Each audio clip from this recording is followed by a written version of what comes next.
चलिए, ब्रेक के बाद सीधा सौदा में आपका स्वागत है। और बचे हुए जो 4 स्टॉक्स हैं वो दो दो करके मैं और वीरेंद्र आपको बताएंगे खबरों के आधार पे क्या क्या स्टॉक्स आज मूव हो सकते हैं। 7वां स्टॉक मेरी टीम में है बीएसई लिमिटेड। 2 शेयर पे 1 शेयर आपको बोनस की तरीके से मिलेगा। इसका मतलब ये है कि अगर आप 1 शेयर होल्ड करते हैं तो आपको 2 बोनस शेयर्स मिलेगा। 2:1 के रेशियो में कंपनी ने बोनस अनाउंस किया है, तो 2 बोनस शेयर 1 शेयर हेल्ड पे। तो ये स्टॉक फोकस में रहेगा। और इन जनरल हमने देखा है कि जो रिसेंटली सेबी का डिस्कशन पेपर आया था उसके बाद स्टॉक में 15% का मूव था। क्लियरली यहाँ जो कंपनी का मार्केट शेयर है अब एनालिस्ट को लगता है कि रुक जाएगा, क्योंकि जो पहले कंसर्न्स थे कि क्योंकि एनएससी ने अपना एक्सपायरी डे चेंज किया, मार्केट शेयर कम हो जाएगा, वॉल्यूम्स कम हो जाएंगे बीएसई के डेरिवेटिव्स के, तो वो अभी लग नहीं रहा है। और 2 दिनों से लगातार, क्योंकि एक बोनस की बोर्ड मीटिंग थी, उसके बाद डिस्कशन पेपर आया सेबी की तरफ से, तो कहीं ना कहीं स्टॉक में अच्छा खासा एक 20% का मूव आता हुआ नज़र पड़ा है। तो शायद आज भी आपको एक छोटा गैप अप मिले, लेकिन ज़रूरी नहीं है यहाँ एक बड़ा मोमेंट आ जाए, क्योंकि क्लियरली 20% जितना मूव ऑलरेडी लोअर लेवल से आपको पिछले हफ्ते आता हुआ नज़र पड़ा है। तो इस स्टॉक में थोड़ा ध्यान रखें, गैप अप ज़रूर हो सकता है क्योंकि बोनस बढ़िया दिया है कंपनी ने, लेकिन बहुत ज़्यादा मैं एक्सपेक्ट नहीं कर रहा हूँ इसमें ज़बरदस्त तरीके से अपसाइड जो आपको देखने को मिली है वैसी आती हुई नज़र पड़े। इसके अलावा रेलटेल कंपनी ने 162 करोड़ रुपए के ऑर्डर्स प्राप्त किए हैं। ऑर्डर विंस काफ़ी अच्छी हो रही हैं रेलटेल की। पिछले 2-3 वीक से कंटिन्यूस कंपनी को हर हफ्ते 100, 150, 200 करोड़ के ऑर्डर्स आते हैं। तो इस तरीके से कंपनी के अच्छे खासे ऑर्डर बुक्स में आपको मोमेंट दिखाई दिया है। तो ये भी स्टॉक है जो हरे में लेके चल रहा हूँ।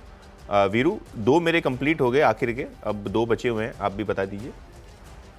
जय, यतिन ने जैसे कि बीएससी के संदर्भ में कहा भी कि थोड़ा सा संभल के देख के, और थोड़ा डिफिकल्ट सेशन है और स्टे कॉशियस।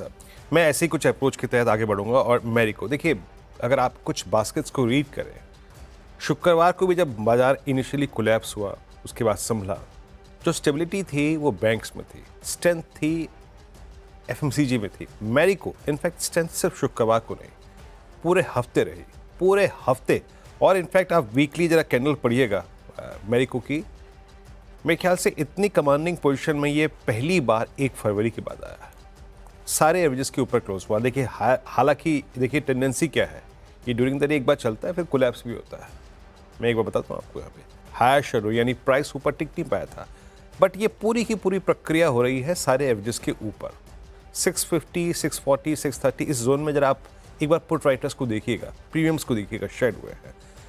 पहली चीज़, स्ट्रेंथ रहेगी 640 के ऊपर, अगर उसके नीचे आया तो वीकनेस में तब्दील हो जाएगा, और 640 के ऊपर रहा तो स्ट्रॉन्ग चांसेस है कि ये क्लस्टर है करीब 665, उसको टेस्ट करें 1-2 दिन के अंतराल में।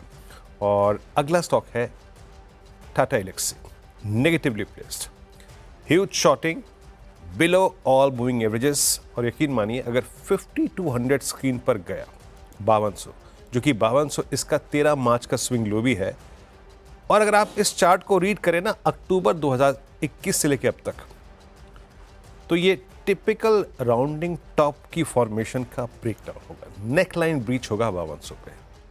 और इन दैट केस एक ब्रेकआउट पॉइंट था 13 अगस्त 2021 का। मैं वहाँ तक तो नहीं जाऊँगा, लेकिन फिर भी अगर मैं अपने कमेंट्स को कंट्रोल रखूँ तो 5950 तो इसमें खुला ही हुआ है। तो टाटा एल्क्सी का सेटअप नेगेटिव आज के लिए। ये थे 2 स्टॉक्स आपके। बिल्कुल। जो दूसरा स्टॉक है वो भी रेलवे स्पेस में से है, राइट्स। इनको नुमालीगढ़ रिफाइनरी का 155 करोड़ का ऑर्डर का एलओए हाथ लगा है। इन जनरल राइट्स हो या रेलटेल हो या जनरल रेलवे कंपनीज हो, थोड़ा बहुत पिकअप आपको मार्च के महीने में ऑर्डर्स में आता हुआ नज़र पड़ा है। तो ये स्टॉक भी खबरों के आधार पे ग्रीन में लेके चल रहा हूँ। और आखिर का जो स्टॉक है यहाँ भी काफ़ी इंटरेस्टिंग ट्रेड रहने वाला है वीरू आज, वो है वोडाफोन आइडिया। देखिए कंपनी बहुत ही ज़्यादा प्रॉब्लम्स में है। एजीआर के जो ड्यूज़ हैं, यहाँ इन्होंने जो सुप्रीम कोर्ट में अर्जी लगाई थी वो भी खारिज हो गई है। बाज़ार में कोई ज़्यादा होप नहीं बची है कि किस तरीके से टर्न अराउंड करेंगे। हालांकि वीकेंड में न्यूज़ फ्लो थोड़े बहुत सेंटिमेंटली पॉजिटिव होते हुए नज़र पड़ रहे हैं। सेंटिमेंटली बात कर रहा हूँ, कोई कंपनी के बड़े फंडामेंटल्स चेंज नहीं होंगे। सरकार ने ये फैसला लिया है कि जो 37,000 करोड़ रुपीज़ के कंपनी के बकाया ड्यूज़ हैं स्पेक्ट्रम को लेके, इसको अब इक्विटी में कन्वर्ट कर दिए जाएं। क्योंकि कंपनी के शेयर्स फेस वैल्यू के नीचे कन्वर्ट नहीं हो सकते हैं। जो करंट मार्केट प्राइस है 7 रुपये, इस पे सरकार कन्वर्ट नहीं कर सकती है। फेस वैल्यू जो कि 10 रुपये है, यहाँ कन्वर्जन होगा। और ये कन्वर्जन के साथ ही रिलीज़ के हिसाब से और जो हमने कैलकुलेशन किया है 49% अब भारत सरकार का हो जाएगा। अभी उनके पास 25% से थोड़ा नीचे स्टेक है, और क्योंकि ये कन्वर्जन हो रहा है और काफ़ी सारी इक्विटी डाइल्यूट हो रही है, जो कि अच्छी बात नहीं होती है, सरकार ने फैसला लिया है कि 10 रुपये में कन्वर्जन हो और 49% अब सरकार के पास हो जाएगा। कंपनी का इफ़ेक्टिवली कर्ज और लायबिलिटी जो है वो 37,000 करोड़ रुपए, 36,000 करोड़ रुपए से कम हो जाएगी, क्योंकि ये इक्विटी कन्वर्जन आपको होता हुआ नज़र पड़ रहा है। लेकिन देखिए, डाइल्यूशन हो रहा है कंपनी के इक्विटी का।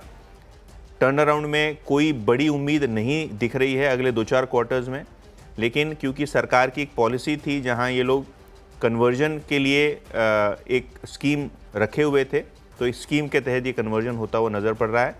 सेंटिमेंटली लग रहा है थोड़ा बहुत स्टॉक में आज मोमेंटम रह सकता है, लेकिन सिर्फ आज ही के दिन शायद आपको मोमेंटम दिखे। मुझे नहीं लगता ये सस्टेनेबल बेसिस पे आपको कोई बड़ी अपसाइड दिखेगी, अनलेस रिजल्ट्स में कुछ टर्न अराउंड आपको होता हुआ नज़र पड़ता है। तो वोडाफोन आइडिया सेंटिमेंटल बेसिस पे ही केवल आज हरे में लेके चल रहा हूँ वीरू। ओके, यतिन की टीम पूरी होगी। मेरे लास्ट 2 स्टॉक्स, और मैंने आईटी को कंसिडरिंग नेस्डैक कोलैप्स अपना आज का, अगर आप देखें शॉर्ट साइड का या फिर नेगेटिव साइड का प्लेस सेक्टर रखा है। विप्रो में भी एक इन्वर्टेड फ्लैग है। विप्रो में शॉर्टिंग लास्ट सेशन में भी हुई है, और विप्रो की आप वीकनेस का अंदाजा इस बात से लगा सकते हैं कि आप ये 10 डे में पार नहीं कर पा रहा है। अगला ब्रीच होगा 260 के नीचे, इन दैट केस 250 ओपन। और लास्ट स्टॉक है एचसीएल टेक्नोलॉजीज। इसने रिवर्सल लिया 50 डेमा से, 20 डेमा के नीचे शुक्रवार को क्लोज हुआ। जो क्लस्टर इसमें खुला हुआ नजर आ रहा है वो है 1510 का, अगर ये स्लिप होता है 1580 के नीचे।